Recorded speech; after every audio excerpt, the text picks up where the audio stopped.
I believe in our faculty. The campus is not going to close. It will be open. There will be classes available. Not all classes will probably be available, but classes will be available. Students should come.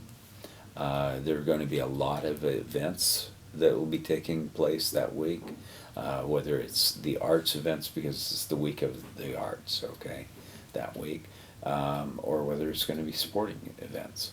I expect the campus to keep coming forward and moving forward. And so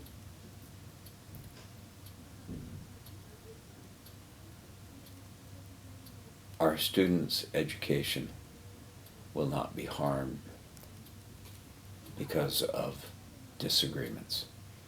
There are too many good people at this university. You're in the classes, you know the faculty, you know how much they, I'm sorry, love you, but they really do, okay? And that level went out.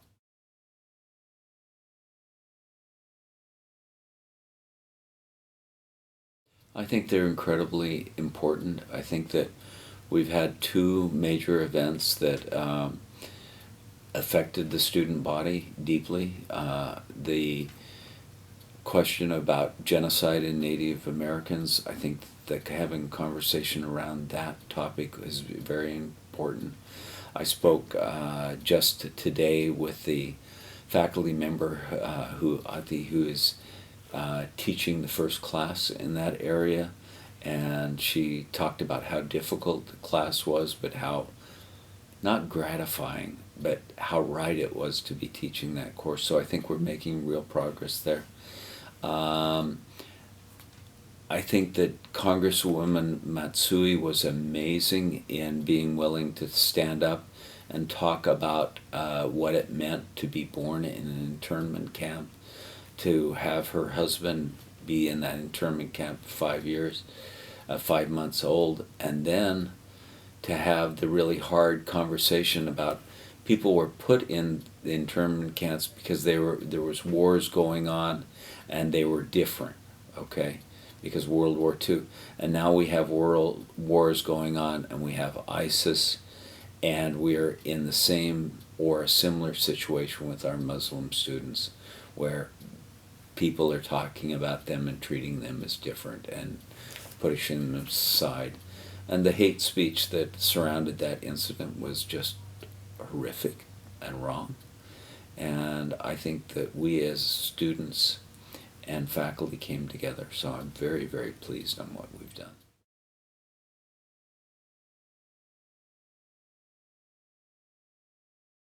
You said you do a lot of dinners and luncheons and things at your house. Yeah, can't you see the gut? It's 24 pounds, okay, of doing that. We're averaging 2 to 3 breakfasts every week. We're averaging at least 2 lunches, usually 3 lunches with groups. This week it's been 4 lunches with groups. And we're at our house, we're averaging 1 event per week at the physical at the house. Another one at the Julia Morgan house where we can have bigger groups, because in my house I can only fit about 8 people around the dining room table. We're in Sacramento. I can't afford a house that can have more. And then we go out to dinner with groups to be able to talk.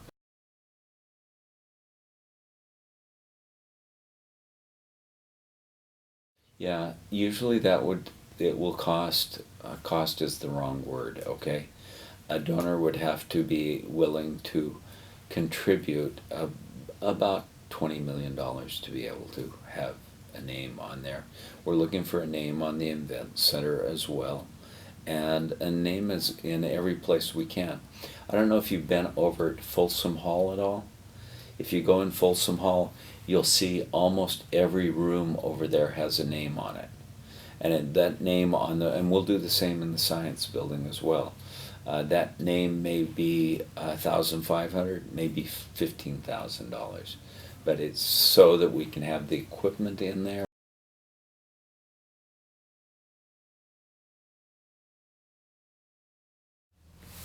So I tell the stories of our students. Our students are so successful. I tell the story of a student we've got at Pandora right now. Okay, do you do Pandora at all? Mm-hmm. Okay. You like the way one song goes into another song? Okay, how do they figure that out? What do you think they do so that the songs, so that you'll like the next song? Honestly, I have no idea. It just happens like magic for me. No, it happens because of Sac State student, okay, who takes the songs, and he graduated in applied math from here 2 years ago. Takes every song, has an algorithm, breaks it down to 400 parts, and the next song has to have 350 of the same parts in it. And that's how you do it. It doesn't have to do with, oh, he likes techno, so I'm going to put in another techno song. No, it's the 400 elements in that techno song that have to be, 350 have to be in the next one. When you tell that story about one of our students doing that, you know, people get enthused. They want to contribute.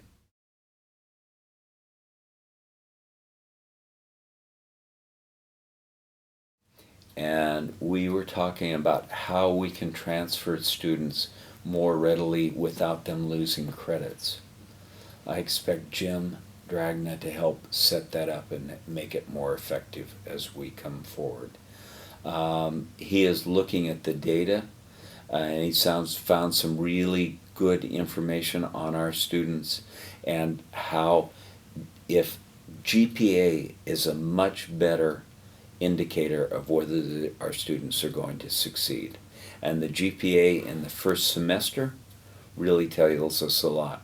So he's able to start predicting how students are going to do, what students are going to be at risk, and if a student's going to be at risk, what are we going to do to be able to reach out and help that student. So he's working in all of those elements. He's also evaluating the current practices and which ones work best and which ones we need to rethink and move forward. And then he's helping student affairs and academic affairs work together and talk to each other all the time. They're great units. Jim's a bridge builder, and he's helping to build those bridges, and then the bridges with the college as well. And have you enjoyed working with him so far? It's been 3 weeks. Oh. I haven't fired him. No, I have. I have enjoyed working with him. He brings in a very different perspective than what we have currently. I mean, he is so data driven in what he's looking at. So when he talks to you, he talks in numbers. I like talking in numbers because numbers are real people. And he's able to translate those numbers into real students. So, yeah, I've enjoyed working with Jim. Sac State is #1. Stingers up.